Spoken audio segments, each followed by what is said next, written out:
All right, it's Monday. Do a live show. Pay no attention to that. That was just me prepping to do a video.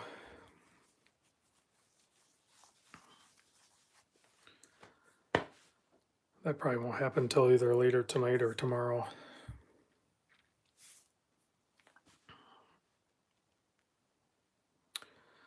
Hello, Jared, checking in.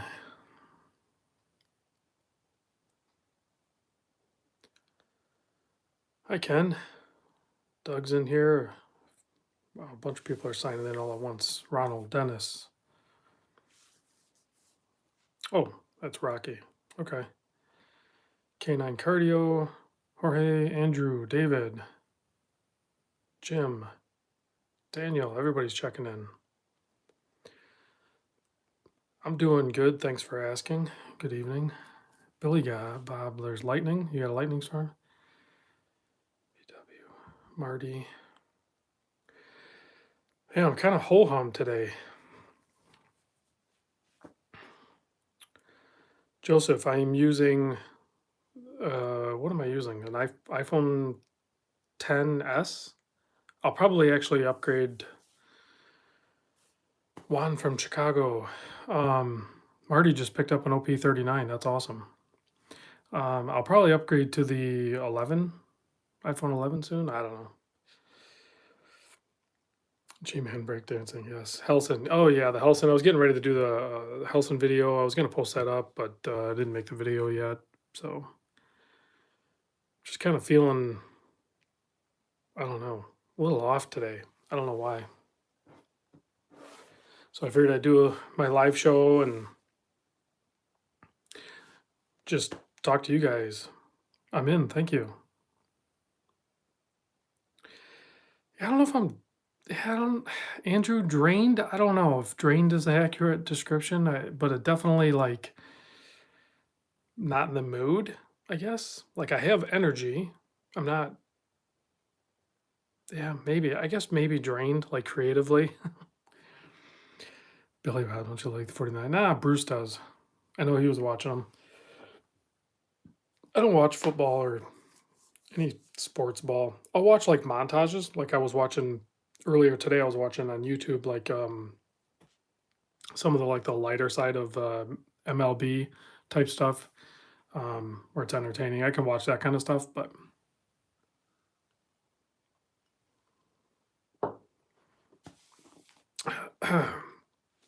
so if anybody was asking,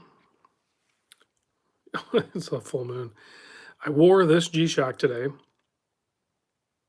and I have to say, um, it was kind of a pain in the butt to read the time a lot of the time. Like you had to get it, you had to get it in the right angles to be able to read the time clearly. It's not, well, Billy Bob, I hope you win. Which, so I guess I'm rooting for the 49ers.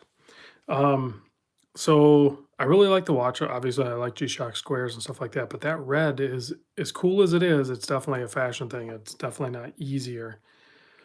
Oh wow, that was you that I ran into. Yeah, that was funny. Randomly ran into Juan over by the G-Shock booth, and we were checking out MRGs. I forget what other watches we were looking at. I think, of course, he was checking out the titanium square as well. But I almost wore the MRG down to that Chicago show. That would have been kind of fun, but I think I ended up wearing a Raven Solitude most of the time. Hi, Craig. Just doing a little live show. So yeah, I wore that red dialed or faced G-Shock square today. The MRG does not want to stand. You know what? The MRG I think wants to go on wrist is what it needs. I put this on just for a minute. I haven't worn a Pro Track in a while. Oh, you got the MM200 today. Yeah, that the Marine Master 200 or what? I guess I don't know what else to call it other than that. Is a really nice watch. Like if you're looking for a little bit higher end Seiko, I think that's a safe bet. Like if you've come from like Seiko SKX and Turtles and stuff like that, um, I could definitely go for the MM200. Craig, you guys are getting snow, man. That sucks. Yeah, we got a little bit of snow here, but it's not too bad. Oh, it's the beast on there. Yeah, I'm not even going to talk about the. We're not even going to talk about the trip because we're not going to do any jinxing or anything like that. Let's not even talk about it.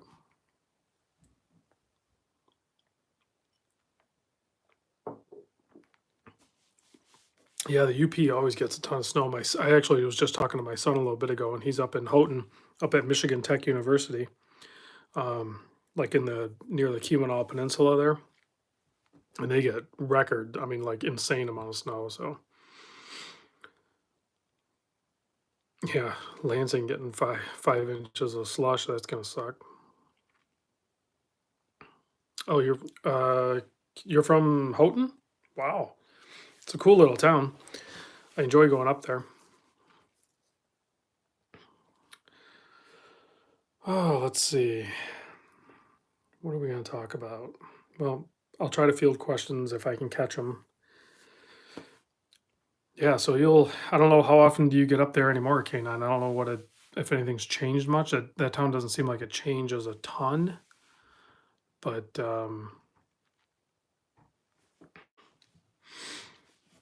hi, Jeffrey. Good evening. So yeah, oh, rub it in, rub it in. I'm actually, I'll peel it off. Got a Fort Myers postcard right here. I'll probably, I'll be down for a week, probably around Fort Myers area, somewhere around there, south of Tampa anyway, along the Gulf Coast for Christmas of 2020. That's the plan. So I don't normally plan that far out, but I'm planning on doing that. Yes, Marty. Man, devastating the fires that is happening down in Australia right now. Uh, Pretty bad, pretty bad. Yeah, 12 northern Michigan. 12 degrees northern. Yeah, it's winter like came on full effect. You know how normally we'll get like a little blast of winter, and then we'll get like a thaw out and everything like that. So I don't know that we're gonna get that thaw. So Canine, you know what? I have not been up there in the winter. I want to get up. This is the Shark Diver 40 mil, somebody asked, and it has the applied indices and it has the sapphire bezel insert. This is honestly, if I were going to get one, this would be the one to get. Um, I think that's the best combo.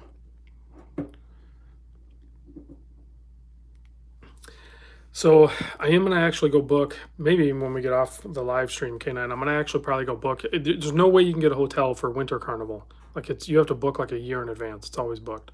So I'm gonna book like a long weekend, maybe the week after the Winter Carnival, and see if I can get up there because I have never checked it out, and all the sculptures and everything. It's all still gonna be there. The only thing I'm gonna be missing is all the drunk college students all over the place. So that's fine with me.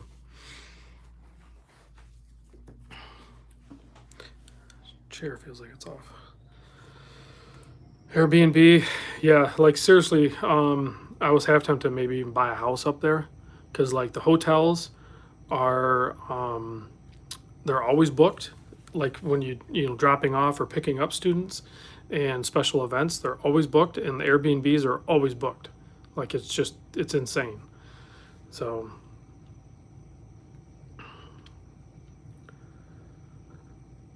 the ProTrek with the neon illuminate. Man, I am such a huge fan of the ProTreks. I want to try out some other models, but I think the next one I buy is going to be. I think I want to try it on the Combi, but my problem with that is I like bracelets and everything, but these straps on these PRWs or PRGs, the other one's PRW, isn't it? No, they're both PRGs.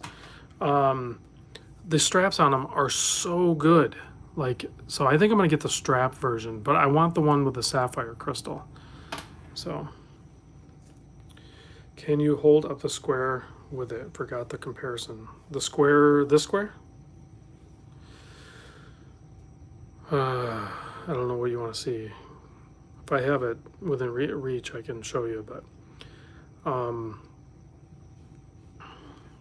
they both wear really good on the wrist. So surprisingly, these PRG 650s and was it, yeah, 600s and 650s, they they wear so good on wrist, and I think a lot of it is that strap and the lightness and all that good stuff.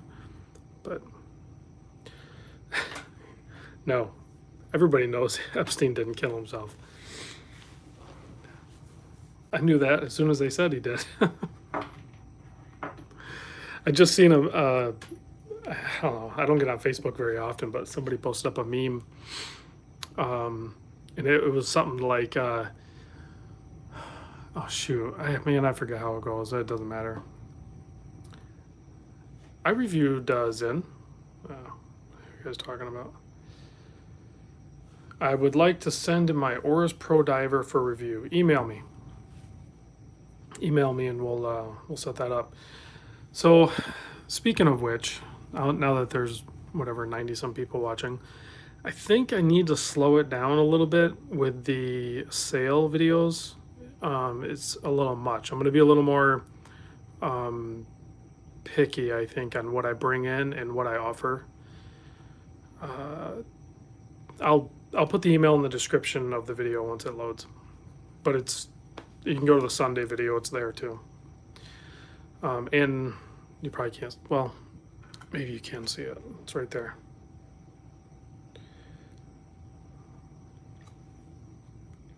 So anyway, so I think I'm going to.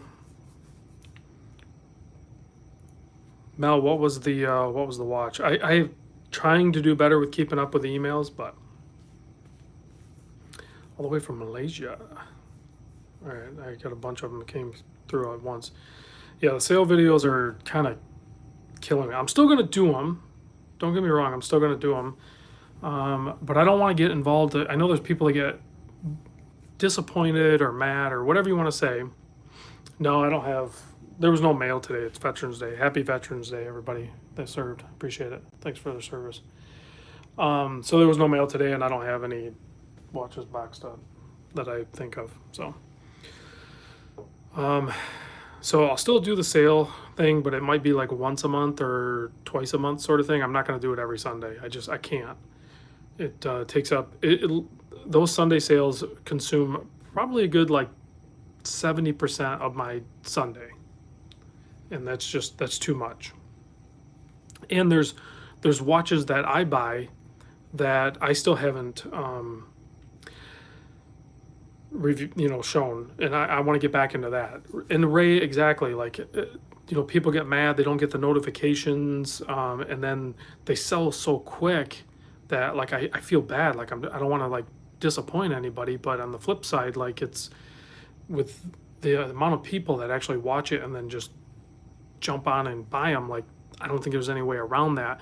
The only other thing I actually kind of stayed up pretty late or got up early, I can't remember what it was, on Sunday night into Monday, thinking about doing, hello Tennessee Mike.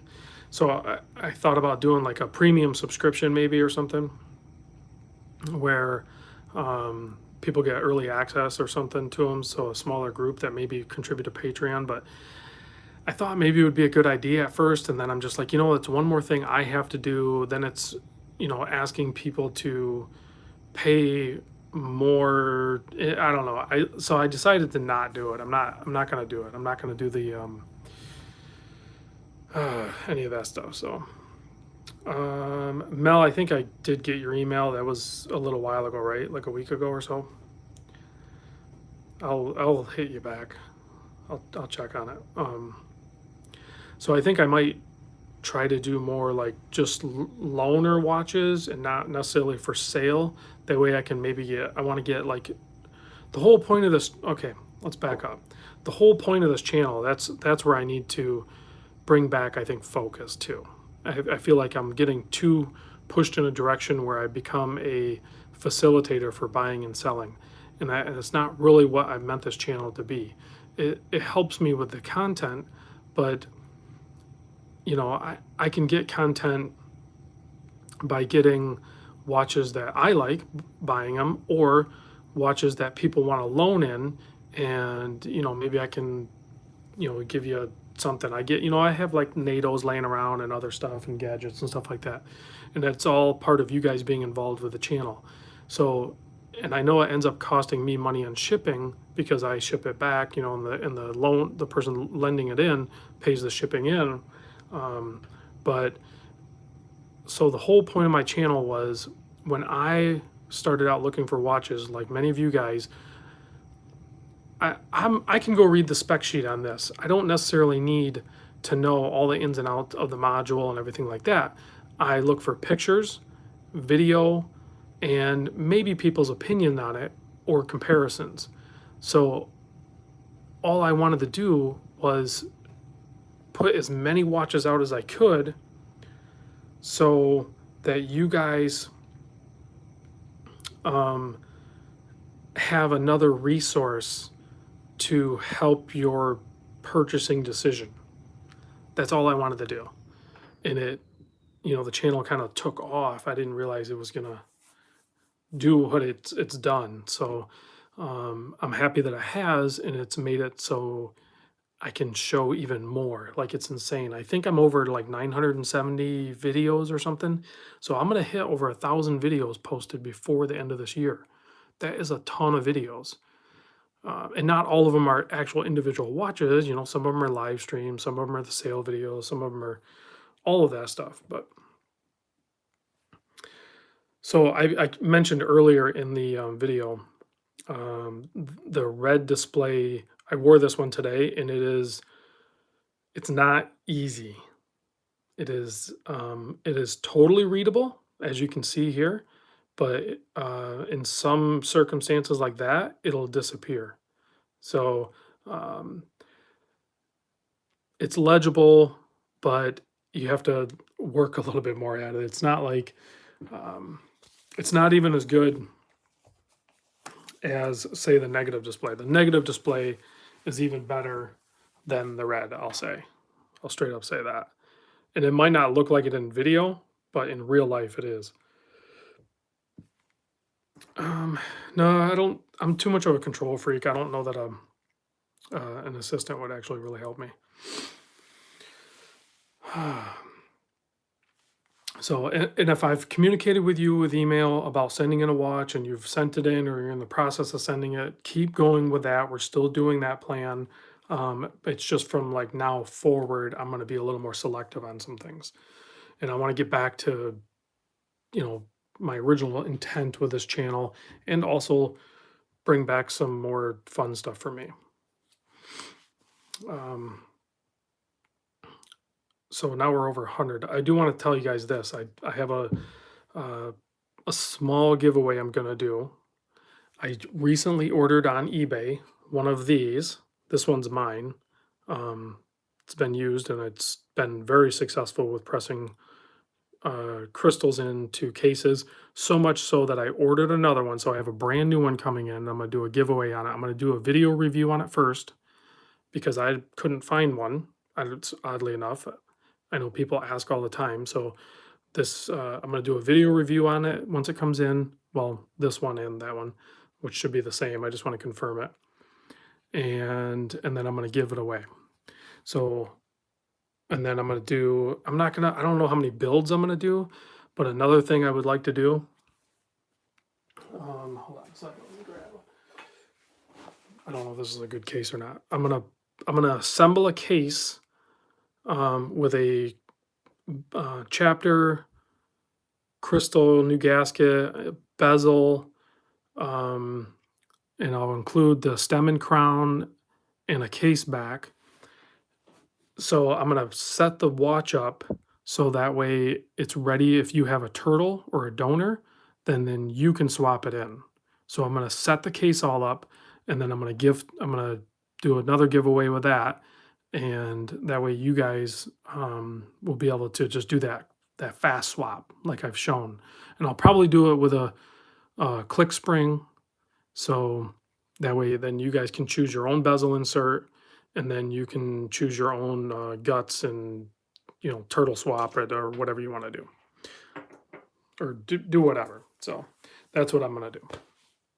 So those are the two giveaways I'm gonna do soon. I have to order some parts for this. I don't have all of the parts. Like I have the case and the crystal and a. Let me grab it. I have a really nice CT228 stem and crown. So this guy here, the triple gasket with the S engraved in it. So that'll go in there. I don't know if it'll be this case, but because I have to verify everything. But so it'll be like that with the crystal in there. And then, so I need to order, I got to see what I have for bezels and stuff like that. I might actually even do a stock SKX bezel that because I already have those. So I kind of already have all the parts. I could probably throw that together. So I'll throw that together and I'll do a giveaway on that. And then I'll do the review on the, oh wow, Crystal Times is kicking butt. I have not checked out their new case design, but I did see, for the 5KX, they are doing a new stem and crown, kind of like this one with the triple gasket. And they're going to be come out pretty soon. And it is, let me think. I think they're saying it's going to be 100 meter, but they're like putting asterisks by it. If you think about it, what's really sealing up the watch is the gaskets, right? So screwing the crown down doesn't necessarily improve the water resistance. I mean, it kind of does because it forces the gasket to smash down. But if you have 3 gaskets in there and it's a pushed in one, like the Crystal Times one that's going to go into the 5KX, um, it'll probably be a 200-meter watch. So I think I'm going to do that. I'm going to order a 5KX and I'm going to get the Crystal Times one new stem and crown for the 5KX and put it in there. And then I'm going to see if I can find somebody that can pressure test it to a deeper rating and see where it fails maybe. So, because everyone gripes about that non-screw down crown. I don't think it really matters.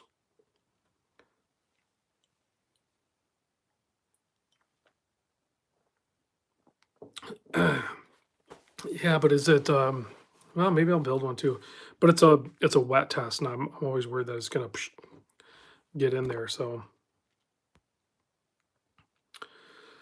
okay, no more Epstein post. That's Mr. A. That was your last warning. If you do it again, I will kick you. Let's see. Yeah, or I could take the movement out, I guess. Duh. Why didn't I think of that? Geez. Thanks, Mr. Obvious. So yeah, just put it together like this and test it. Wow. You can tell I'm tired or burned out, I guess, then.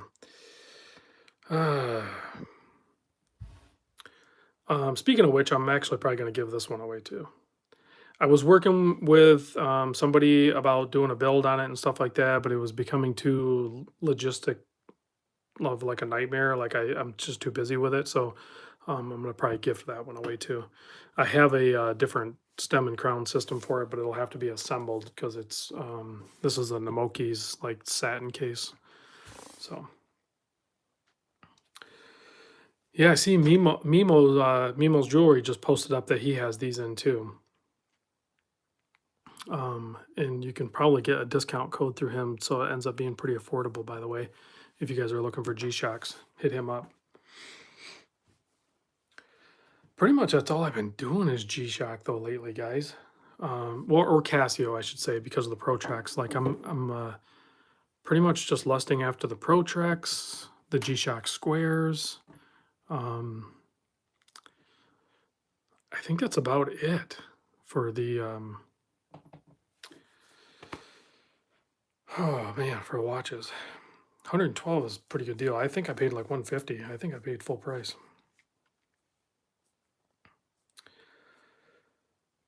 What are you asking? How big there's so many comments coming across, guys. It's hard for me to keep up. I think somebody asked how big the Pro Track is. So I know these cases are a touch different in size. If you measure just the bezel, it's just over 45. If you try to get just the resin part of the watch, it's like 46. The lug to lug is,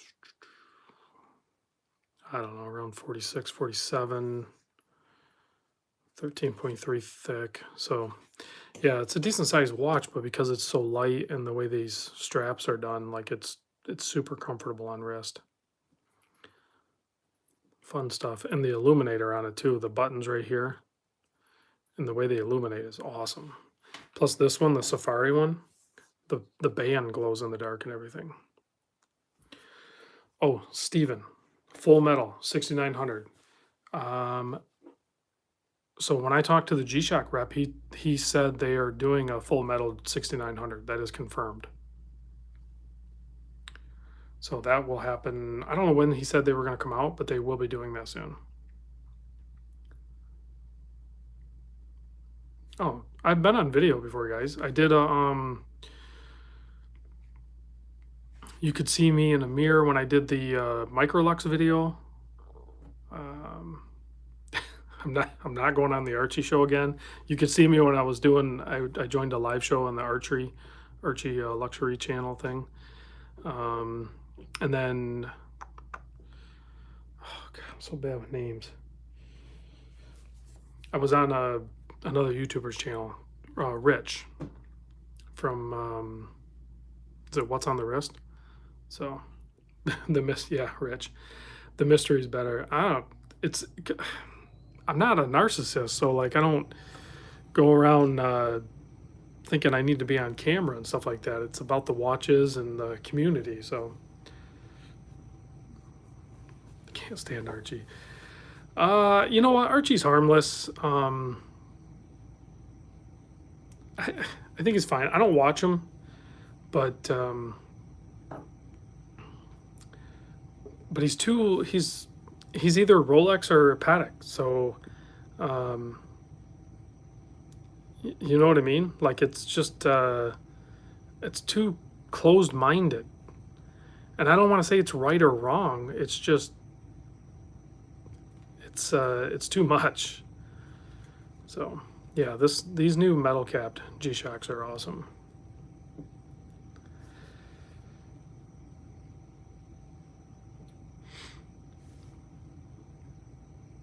When Archie takes his meds, he's a wealth of knowledge. He knows his stuff, 100%. But again, it's too hyper focused of what he focuses on, just Patek and Rolex. Like he doesn't give any merit to it like any other watches, really.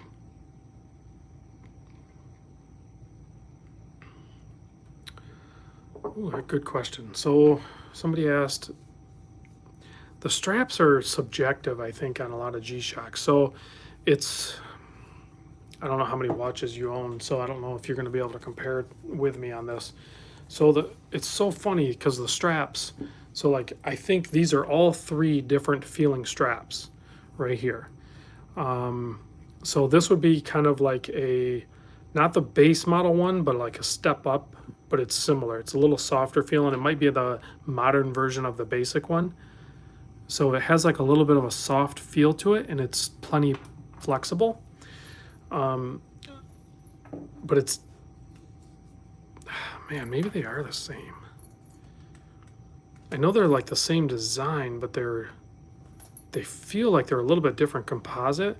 So like on the screw case back one, the full metal one, these feel like they're a little more soft and supple. Not much. It's very minor, the difference.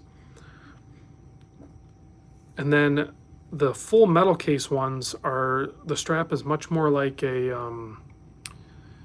remember the red and black 5600 HR or whatever they think they call it? It's a very similar structure to this strap, except for it's a touch thicker. I feel like it's a touch thicker, and it's a touch wider and everything. So it's a little more robust feeling, but still soft and comfortable.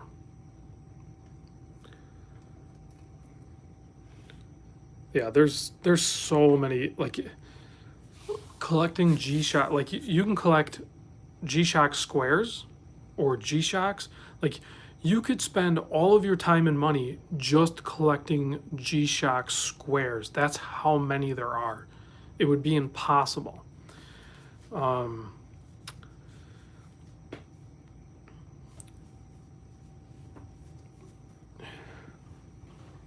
G-Shock or a Monster, is there a topper for you? So, uh, as a whole, I'm going to buy and collect more G-Shocks. As a Seiko Monster, this is the only one, and I've talked about this before, like, and even if something were to happen to this orange Monster, I wouldn't replace it because it's this actual watch, just this one. So like I have the other Monsters, I have a blue coral and I have the Zamba, and I like those both, and I'll probably wear the Zamba. I hardly ever wear the blue coral, but it's just not the same as this. You know, this one's definitely getting some wear, but I've had this for a little while now. So, but that's my like one keeper watch. Yeah, like you could, I mean, just collecting G-Shock squares would be insane. But I think I don't like all the squares, so I'm not going to collect all the squares. I'm going to buy the squares that I like, just like I'm going to buy the Protreks that I like, or MTGs that I like. Like there is another couple more MTGs that I would probably like to have. I connected with this one. I like this one. There's a couple more that I would like to have, but it's more money. It's a lot easier to buy G-Shock squares. I mean, except for like the titanium one I'm going to buy. But when you're buying them at like, you know, around the $100 mark, that's pretty easy. Pretty easy. Well, Michael, MTG over Monsters, yes, kinda. Frogman over Monsters, yes, kinda. Maybe for you, but not over my orange one. So yeah, the Citizen Pro Masters are really nice. Um, uh, they're they're all they're all fun, cool watches. I have quite a few G-Shock, and I'd like to have more. I wish there was like a big G-Shock boutique that I could just go to. And Tennessee Mike popped your cherry on the pin and collar. Oh man, it's so funny. I remember the first time. Let's talk about that a second, because for I don't know if has everyone or most people, have you guys all sized a Seiko Monster bracelet with the pin and collar? I remember the first time I did it, and it was probably this watch actually. I didn't know it was pin and collar, so when I took it apart, I discovered it, and then I went and researched it some more, and then I'm like, oh, I absolutely have to have those collars. And they're super small, and I didn't really have the proper tools to do it. And I know I lost a couple of collars, like gone, down in the floor in the carpet or something, and they're gone. And it's so funny now because like at the moment I was just like, this is impossible. This is ridiculous. This is impossible. And now I could probably do it with one arm behind my back and my eyes blindfolded. Like it's like I can do a pin and collar like crazy simple. But and there's different ways pin and collar is done too, I've discovered. But I absolutely love pin and collar. And then it's just so funny because I remember vividly the first time I did it, and to the point where I was just like, well, I'm gonna have to buy another. I was running through the scenario of like, because I didn't have enough collars at the time to even put it back together to size it properly. So I think I ended up getting another Seiko Monster or something and sized that bracelet and took the extra collars and put them in this or something. I can't remember how I did it, but it was ridiculous. I've seen a couple mention of the Citizen watches. I do have, well, I have a couple Citizen. So I have, you know, the Citizen.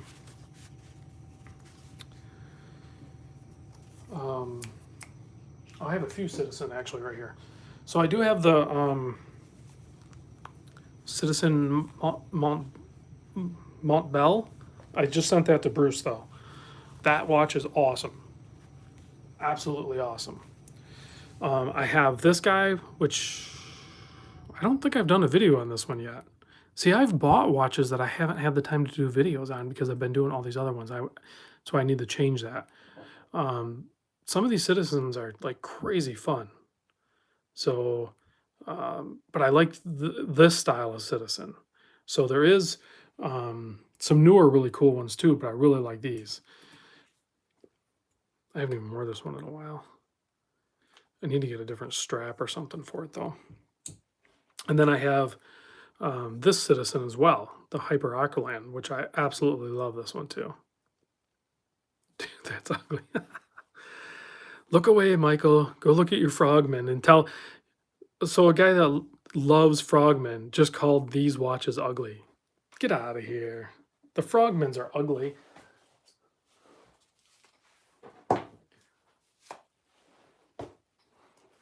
Tell me these are not ugly. That's ugly. Look at it. It's like boom, it's big and it's offset and it's weird looking. I mean, they're cool, but they're ugly too. Don't lose the collar. Yeah, I've lost a few of those collars. That's all right though. They make more. Oh, man, I'm glad I did this live stream. You guys are making me in a much better mood. Beauty is in the eye of the beholder indeed. Yeah, I think that's why I like the Frogman, because it is offset like that, and I wear on the left wrist. I don't think you'd be able to do this on the right wrist very good, but the green G-Shock again. Which one? Oh, this one? The green strapped one? Hey, Doug, if you want to buy me more G-Shock men, go ahead. Go look up the price on those dang things. I've probably spent more in G-Shock men than most people buying G-Shocks.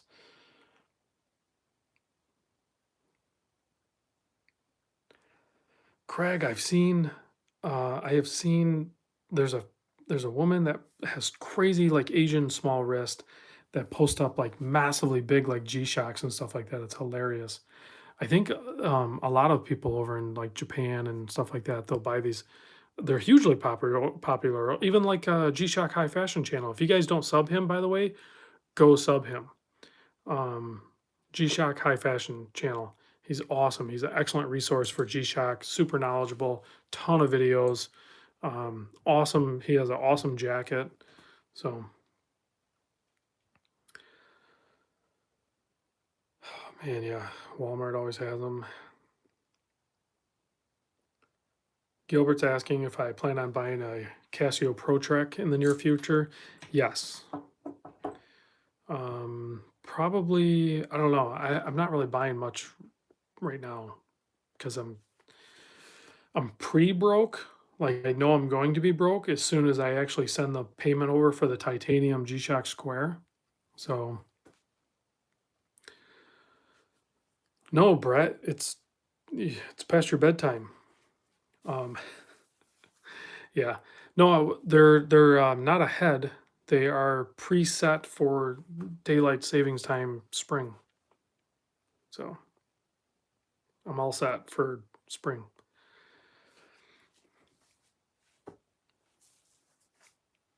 Past my bedtime.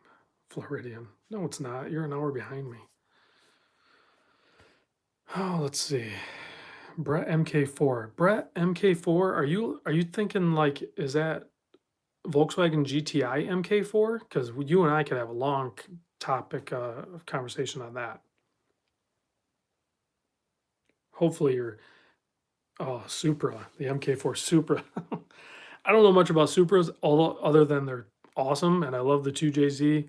I even like a lot of the 1JZ swaps and everything like that. So,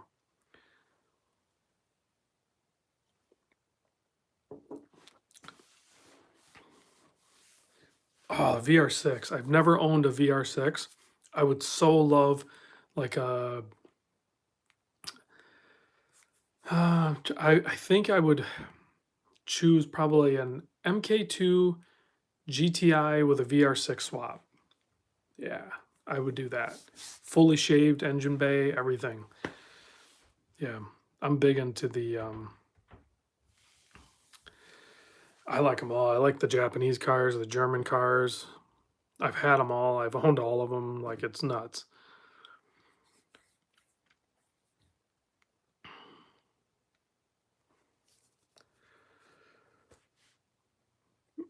Miata's the answer. Actually, I came very close. Oh, CMO, you have a S2K. I have driven many S2Ks. I've never purchased one, oddly enough. I've had an Acura NSX, but never um, S2K. I forgot what I was going to say. Oh, well. It was something about cars. Yeah, I like the older ones. Recently I've been kind of like being pushed more into. I bought a new Jeep Wrangler, but that's my wife's rig. But I think I am going to pick up maybe a previous generation.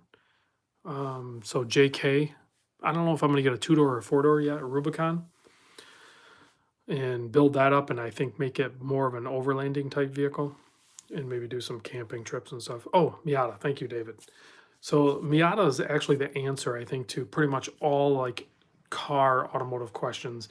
And I came very close to buying a NB Miata, and I was gonna do a Honda V6 swap in it. Everyone does like the 4 cylinder. You can build up the 4 cylinder that's in it. You can do an LS swap. You can do. There's even the K Miatas. Um, so uh, anything fits. You welder and a plasma cutter, you make anything fit. Rotary swap, I I am an absolute rotary nut fanatic. I will never own one, but they're intoxicating to me.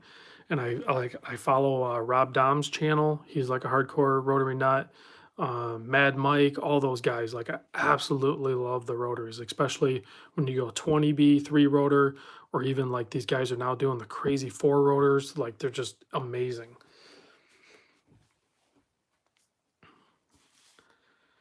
Yeah, the 13B turbo, like ported out, or 20. I like the all motor ones. I like the turbo ones. I like all of them. They're just nuts. I love all of them. 92 Civic hatch with H22 off a Prelude. I've built so many Honda hatchbacks. My favorite one that I built was a 89 Civic hatchback that I did a full JDM front end. So it had an EF9 front end. And then I don't know how many different engines I had in it, but at the end, I ended up with um, a newer Honda CRV B20Z engine in it with a Garrett Disco Potato GT2871R turbo on it, full love fab build. I don't even know what the power that was putting down, but that thing was like a track monster, like road racing. It was insane. But I built up a spoon stroker engine and put that in an EG hatch. I've had a Integra Type R, the NSX, STIs. I've owned way too many cars. Oh, and FD3 is, yeah, would be. Oh man, I don't know how to say your name. F Vargi. The Wago van is seriously up there in my top five. I've owned um, my first Wago van I had. I actually did a dual overhead cam ZC JDM engine swap in it, and that was the real time wagon. That was crazy fun. You guys get me talking about cars. I go back a ways with cars, guys.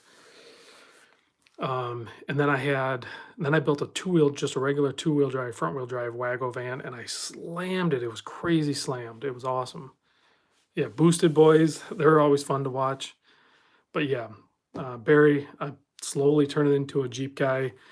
My ideal, I think Jeep, possibly even have it happen next, is probably going to be an orange JK Rubicon. And I know a lot of people hate on the Jeeps. Like I got a good buddy of mine that built a crazy first gen Toyota off road truck. It's awesome. Yeah, Jeeps have poor transmissions. There's no perfect car, just like there's no perfect watch. Yeah, I can't do the Gladiator. The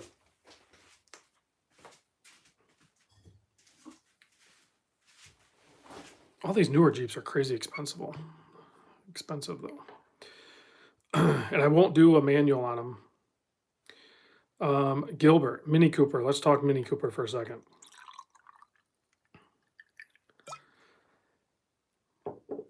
I've toyed with the idea with a Mini Cooper a few times, but yeah, I just poured a little extra. But I've always wanted a little bit of Eagle Rare is what I poured.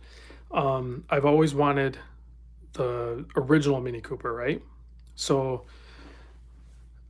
again, that was another car I came really close to purchasing until I drove it.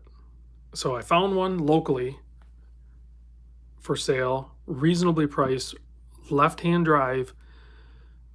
They did some import wizardry because it was actually a later generation. I forget what year it was, but it might even have been like a 90. I forget how long they made those, but they imported it as a older car because you have to be 25 years or older to import vehicles into the US, right? So I went and drove the brand new Mini. I took my wife with me and we drove it, and they're so fun and cool looking, right? But when you're driving it, it feels like a total piece of crap. Like they are rubbish cars, and in no way did I want to work on it or anything. Just like I've never owned a Volkswagen, the original Volkswagen Beetle. I've owned a couple of the newer generation Beetles, like a Beetle S Turbo loaded or whatever, but those are fun too. But holy cow, I should have probably kept track of all the cars I've owned, all the way from Philippines. Yeah, Frank, that's like undisputable. The 4Runner is actually the best. Even like if I were going to use common sense and I was going to build an overlanding vehicle, the 4Runner is the obvious choice. Therefore, I'm going to get a Jeep Wrangler. For the same reason I wear G-Shocks and orange monsters and everything. I don't go with the obvious choice. There's going to be 4Runners everywhere, and I'm going to have something totally different. I have a Honda CR-V right now that is technically my daily driver that I don't drive. I could overland that. It doesn't matter.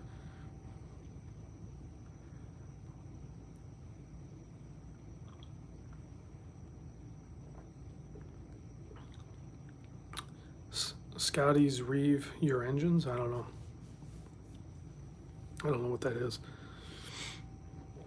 Another YouTube channel. I can't watch all the YouTubes. I try.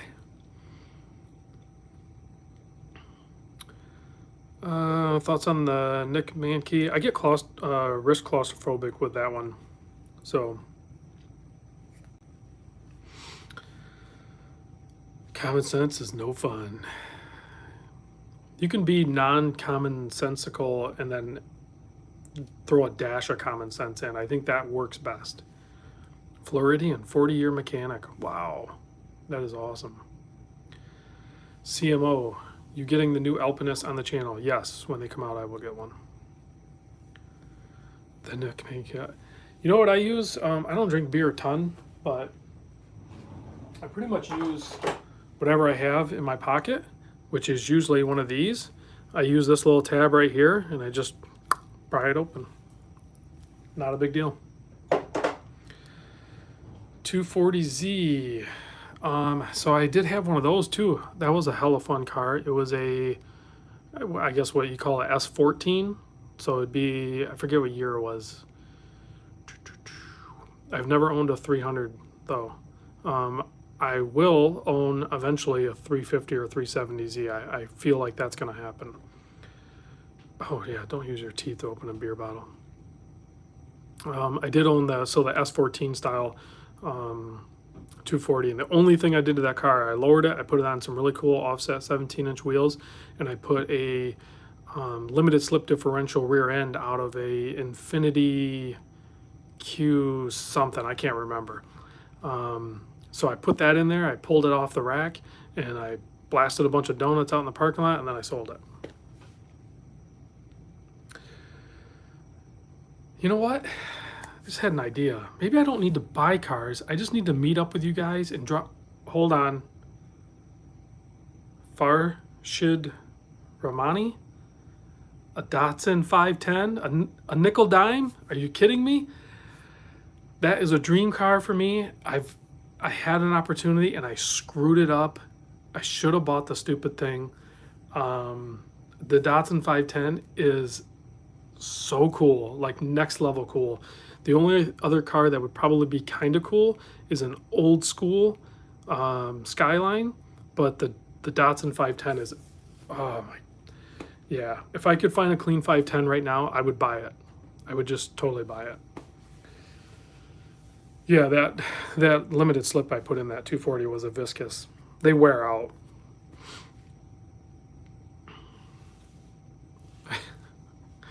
New cars are fun too, man. The new cars are stupid fun. Like I just had I turned it in. It was a lease. I had a 2016 Honda Civic EXT. So it has the 1.5 turbo on it. That thing was crazy fast. It was, and it got like 40 miles a gallon. It was fun.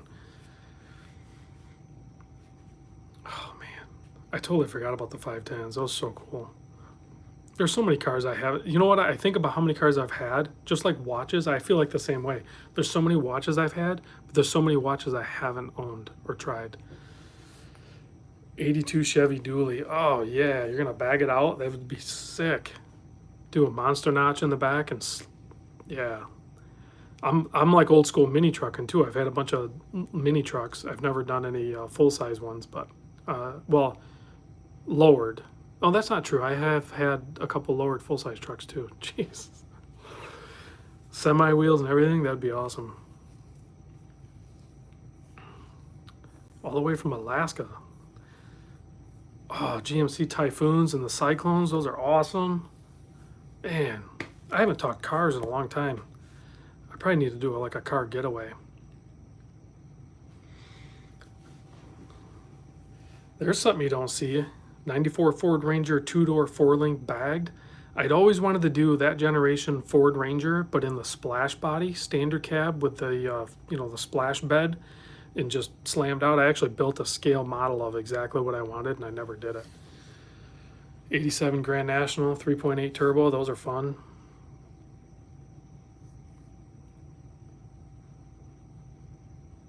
Yeah, great memory. So many cars, man. Best live stream derail ever. We just switched over. Oh, so hey, you want to talk about cars? In ridiculous? Do you guys see this?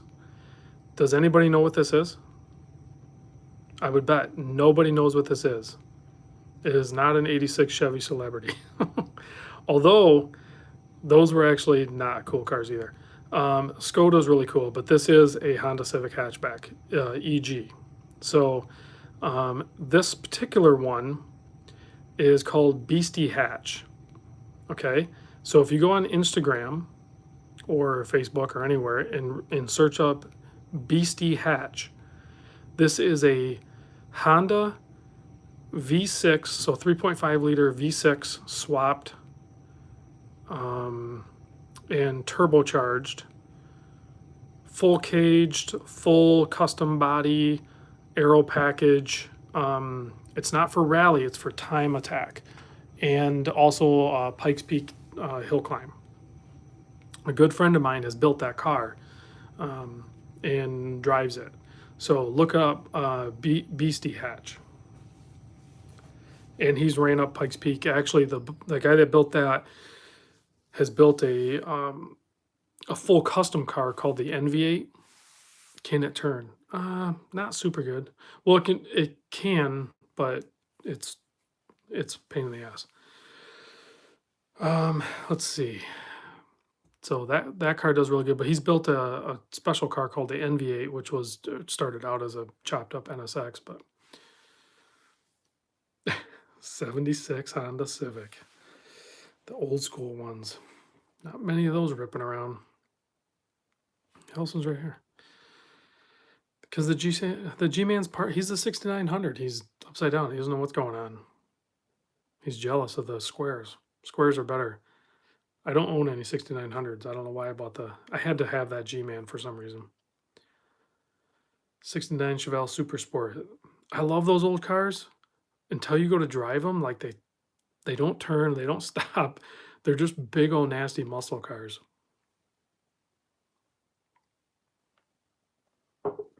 They are tanks. I remember the first time I rode in a buddy of mine, his dad had an older GTO and it had four-wheel drum brakes, but like 400 horsepower or something like that, ridiculous. And we go to drive it and I'm like, dude, this thing doesn't stop or turn. It's insane. Renault. The Renault Clio had some pretty crazy stuff. I forget what else they had. Saab's, the Subaru, but I guess that's a Subaru, right? Anyone ride bikes as in motorcycles?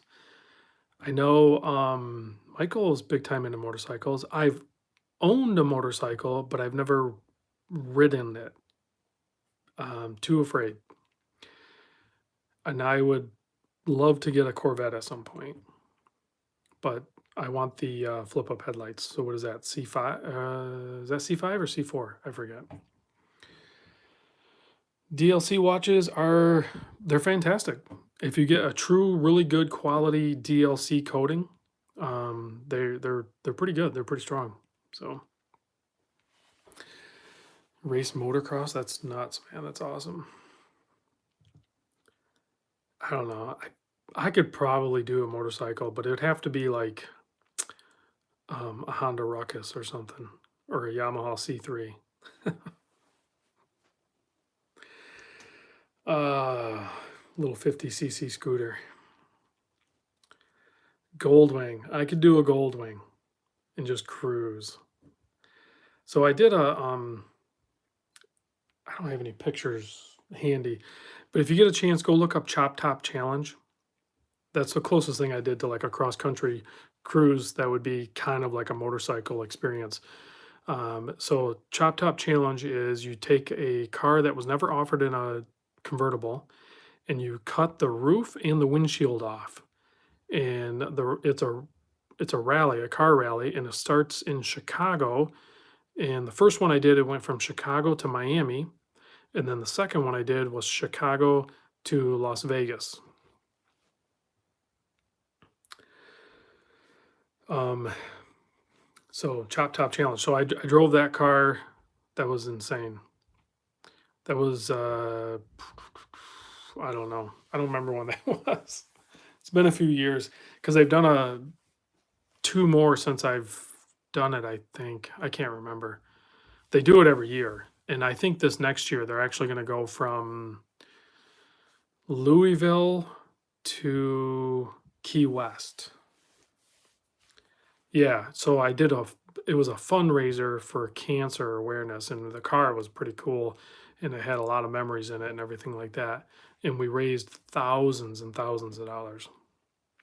No, David, I didn't own a car shop, but what I did do, because I think I have this a little bit of entrepreneurship. So I've always had my day job, right? So, but I've always not sit still, so I've always done something. So I'd buy a lot of wrecked cars, and but not any wrecked car. It'd have to be like a Type R, an STI, or um, oh, the NSX was actually wrecked. I forget what else I bought. Other Integras like GSRs and GSs, and I would part them out, and then I'd either build my car with it or I would sell the parts and you know and make money off it basically. So a lot of the cars I owned were actually wrecked. No, they were completely destroyed. Um, which like the NSX I probably could have fixed, and I didn't. I probably should have. I should have fixed it and kept it. But I was always about just quick flip, so I would just part it out and move on. But I did build some really cool Honda cars with those parts, and I built a Subaru wagon with some STI parts. So yeah, that exactly, Andrew. My Honda Civics were basically like SKXs. You just swap parts. It's exactly. It's a absolute perfect example. So basically, the Civic, you take the rear disc brakes and the front brakes off an Integra, put it on there, boom, now your brakes are better. You take the engine and transmission out of the Integra, boom, throw it in the Civic. Now you have a better engine and transmission in a lighter vehicle. The SKX is the same way. You take the SKX and you swap over the good parts from the Turtle, boom, you have a better SKX and a dead Turtle.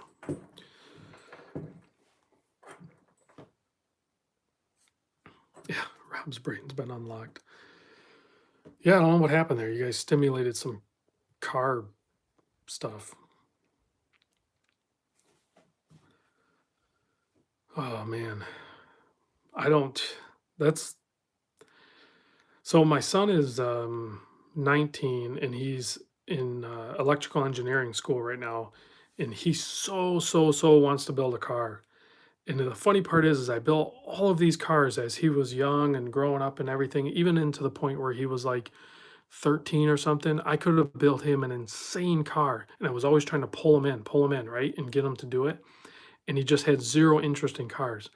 As soon as I left the car culture, like I was just like, I'm not gonna do cars anymore. Like now he wants to build one. I'm like, oh, I'm not gonna build one, but I will certainly help you build one. So, but he's got to get through college first. As soon as he's done with that, then I will 100% help him build one. So I don't know. Maybe I can get my daughter to get in building Jeeps with me or something like that. I'll probably do some axle swaps or whatever. Jeeps are the same thing. I think that's why I like the Jeep so much is they're so modular. Like I could just go buy a base model Jeep, and then guys with these Rubicons, they buy these Rubicons and the first thing they do is they throw their axles away and they throw like Durtrack axles on it and spend $15,000 on it. Well, I'll take your Rubicon axles, Dana 44s with lockers, sweet. You can buy all that stuff cheap, throw it on your base model one, and basically have a nice one. Yeah, or I could get her to build watches, I guess. I don't even want to build the watches though.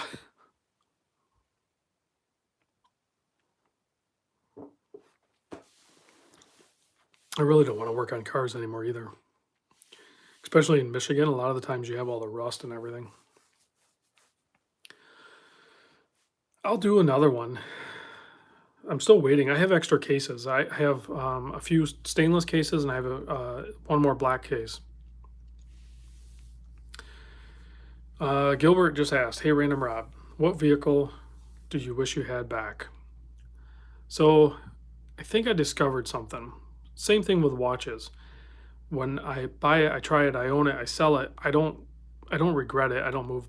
I don't try to revisit it. I mean I have done it mistakenly. I did the same thing with the car thing. I actually the actual car that I built, that orange EF hatch, I did buy that back like 10 years. Well, I don't know. Probably like 10 years later, because I actually have a picture of my toddler son in the car, and then I have a picture of him in it like when he's like 15 or 16. So I did buy it back, and then I turned around and sold it again, because that moment in time was the right time to have that watch or that car. So as time goes by and you look back and you might go like, yeah, you know what? That car was awesome or that watch was awesome. You had your moment in time. That time is past. So to try to bring it back and recreate that same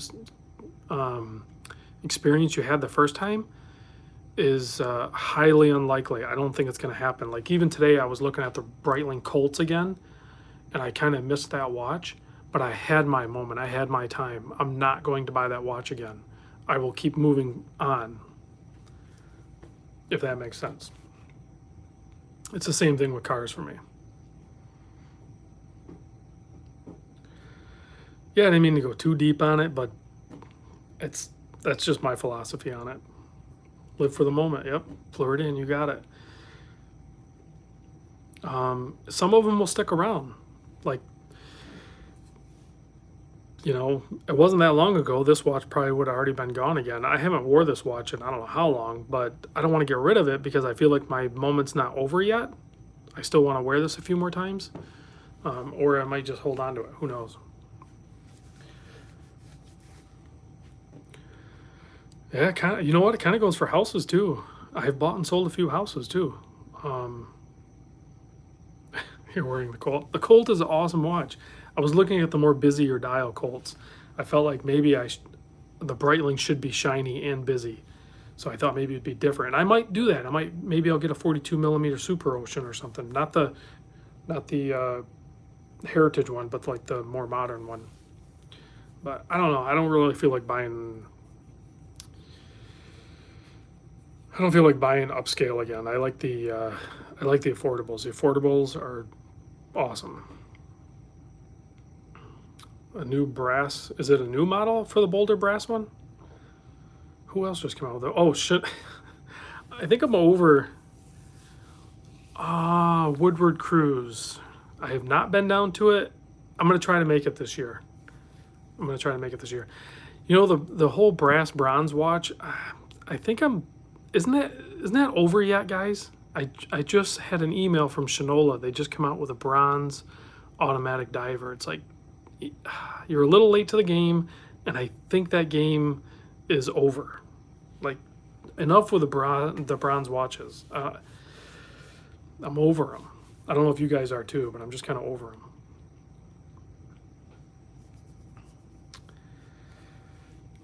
You know, I say that, but then like Borealis came out with that bronze Adraga, and I was like, yeah, that's awesome. So I guess it maybe depends, but for the most part, I'm kind of over the bronze. Um, you know, if it's an automatic watch, I want a stainless case. You know, if it's a quartz watch, I think I gravitate more towards the plastic and really nice resin straps. You know, I do have the Scurfa Diver One. That's a quartz and it's all stainless steel. This is actually a really nice watch. I'll do a video on this soon. I do like this one. I like the case size and everything. And the owner of the company is actually a professional diver and everything is pretty cool. The whole story behind it. Well, yeah, except for the Bling Master, but that's like an anomaly or something. I think it kind of is really like because I thought the chrome or stainless steel one um, was awesome, but as soon as I got a glimpse of the gold one in person when Bruce sent me his, I was like, no, the gold one is absolutely the one to get. Somebody asked, was it Floridian? Asked how much the Scurfas are. Um, I'm so bad.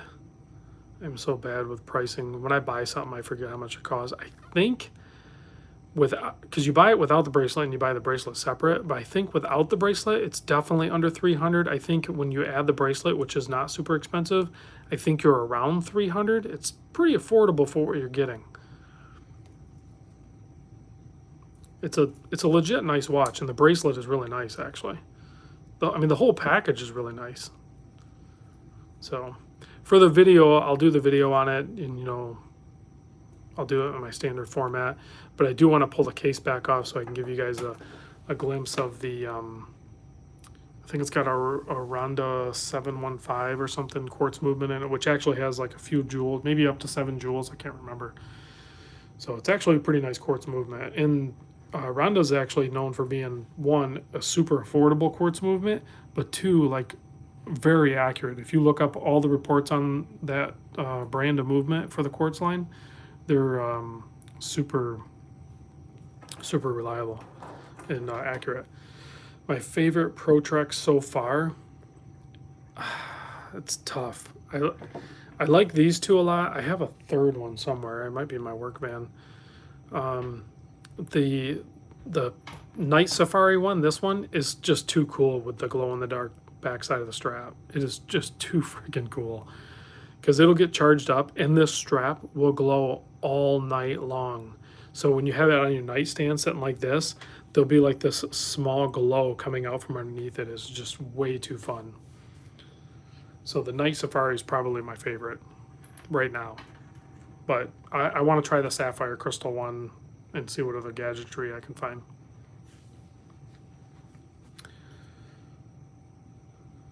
Oh man, I think it's getting a little late. You guys ready to wrap this up? My aftermarket G-Shock. Yes, Nicholas, I have noticed those. I've been looking at those heavily. They actually come out with a full titanium bracelet and cap. So I will be ordering that. I got to rebuild some funds. I don't have any money right now. So I will order in. Um, I think I might order the titanium. I'm not sure yet which one I'm going to order. I think I might order the titanium. I'm not sure if I like the gold on this. We'll see. But I might order the titanium, and I'll mod a G-Shock square. We'll figure it out. Just leave the live stream running. You guys will just talk amongst yourself. What am I taking to Bruce? Oh, you know what? Let's do a little challenge. That's a good question. You asked, what am I taking on my trip? So you guys kind of know what I have, right? Maybe I'll ask the question, and whoever I'm only going to take to wear. I'm going to take a couple watches to show Bruce, but I'm not going to count those. So I'm going to probably say 3 watches. Let me think. Is 3 a good number? I'm going to take 4 watches. So I'm going to take 4 watches, and whoever guesses which 4 watches I take will win the SKX case build. That's what I'll do. You don't have to guess right now. I'll do it later. Or wait, yeah, I'm gonna have to do it later. I'll do it later. We'll set it up, and then I'll announce the. I'll even wait till I get back. I'll even wait till I get back from the trip, and then you guys, you'll have to enter in the comments below on the video. I'll do an actual video with it, but I'm giving you guys a heads up. Yeah, so some of the regular viewers are probably going to be able to figure it out. I don't think I'm going to change much. So David's already claiming victory. I don't even have the Alohas. You're way off. I sent the Alohas back. Yeah, Bruce and I do swap. We haven't been sharing content as much as we used to. David, I will give you a hint. I'm not gonna. No, I'm not gonna say I'm not gonna bring the MTG. I'm not sure yet. I might change things up a bit because there's a few watches that Bruce hasn't seen. Like he has not seen the MTG. He hasn't seen the Protrax, but I might not count those. I'm only going to count the watches I bring that I intend to wear, which is probably it's going to be 3 or 4. You guys can't claim your own victory. That's cheating.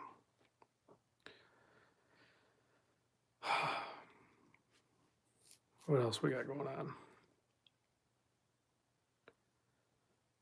Somebody's asking how the gold G-Shock is holding up. I don't know. Let me see here. Let's see how the gold G-Shock is holding up. Because I've worn this at work, doing pipe wrenching, doing digging, all of that stuff. There's no scratch. Now, keep in mind, I am super, super easy on my watches. There is literally no scratches on this watch. A little bit of mark right there. And nothing even there. I've worn this watch a ton, and I've worn it at work, and there's literally no scratches on it. Now, I guarantee you Bruce has scratches on his, and I'll show that. Actually, I will bring this one and compare it with Bruce's just to show the difference between a watch that I'll knock it on wood. There, I knocked the watch on wood. So I will compare how I wear my watches versus how probably a lot of you guys wear your watches. I don't know that Bruce, I can't say that he babies them or not babies them. I don't think he's necessarily rough with his watches. Like he's not going to homer them up like my buddy Homer. He's got a certain scenario that his watches are basically subjected to more abuse just regardless because of his scenario. So, um, but yeah, I don't know how some of you guys screw your watches up. Um, so okay, good question. CMO. I should probably address that. How do I keep my watches in good condition? One, have a lot of watches and wear them all. And you're probably less likely to incur a ton of damage on any one particular watch. Two, yes, Michael's 100% right. Constant rotation. That helps, but if you're rough on your watches, you're still going to damage them, right? Two, if I know I'm going to do something hardcore at work, like um, actually being in the dirt or doing some gnarly stuff, I will wear a sacrificial or an anode type watch, such as like this guy. This guy usually end up on wrist or no watch. I'll just take it off. But this one, so you can see there's some scratches there. I mean, those are like superficial compared to a lot of you guys. But this would be like a sacrifice watch for me. This one could take a brunt of damage, and I wouldn't care. Um, the other thing is I wear like even my hands. Like I know some people have griped about my hands, but keep in mind the work that I do and the condition my hands are in. I wear gloves at work all the time, and a lot of times the gloves actually come up over, and then I actually do wear sometimes long sleeve. So sometimes the watch is completely covered. But when I'm working on, say, like an appliance or something, because I do work on a lot of appliances in the home, I will take the watch off because when you're reaching in an appliance, you need cut resistant gloves and you need no jewelry on because you will get caught on things and it will rip you up. Like a lot of times I'll take even my ring off, my watch, and I'll wear cut resistant gloves because all of those stamped parts inside the appliances are crazy sharp, and you'll reach in to do something and then pull your hand out, and there'll be blood everywhere.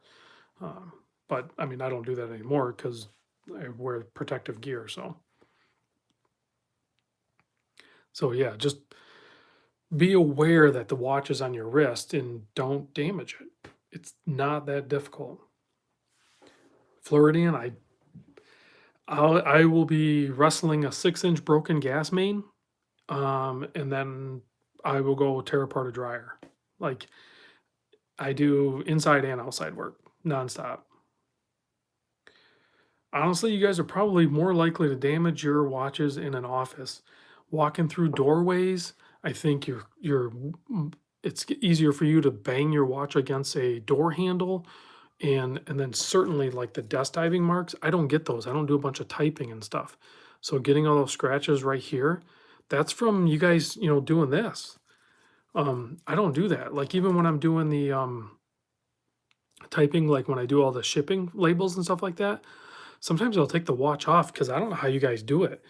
That drives me nuts with that part rubbing against the bottom. Like I'll just take it off. Yeah, the door jams, that's the biggest damager of watches, I bet you. I don't have that. I'm in and out of a vehicle and I'm in and out of people's homes occasionally, but um yeah, I I usually don't have problems. But I'll tuck my hand in close to my body. Like for one, I don't want to damage it on anybody else's stuff. So yeah, car door in and out, but falling tight, that's exactly it. That's the best way to explain it. It's a muscle memory. So um that's what it is. Like I know these watches are on my wrist and I don't bang them against them. I have, knocked them against things. And then that's when you realize, hey, slow down, dummy. Because that's how I've done. I mean, I have a scratch on this somewhere. I don't remember where. I know I have a scratch on this Hardlex somewhere. I can't remember where. But I have a scratch on my Hardlex. I mean, and the bracelet's gotten some wear. But I've worn this watch a ton. So you're just going to increase the chances. It's going to happen. Is and you guys can see how careful I am when I have like this watch that's not scratched up and I've worn it a bunch versus, one that I've worn over a longer period of time. Um, you're going to get marks. It's not a big deal. Just move on. I mean, most of the watches you own probably is going to be such a, we all flip, it seems like, so it doesn't really matter. Yeah, I did, Nicholas. I did see the Timex Pac-Man. I'm not going to buy that though.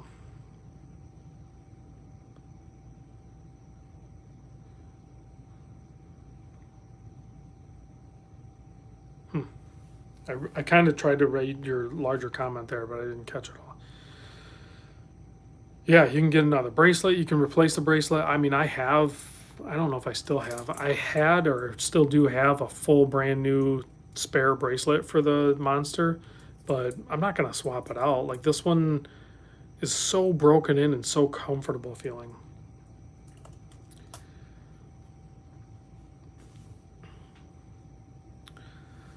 All right, guys, I definitely need to get off the live stream, not get off.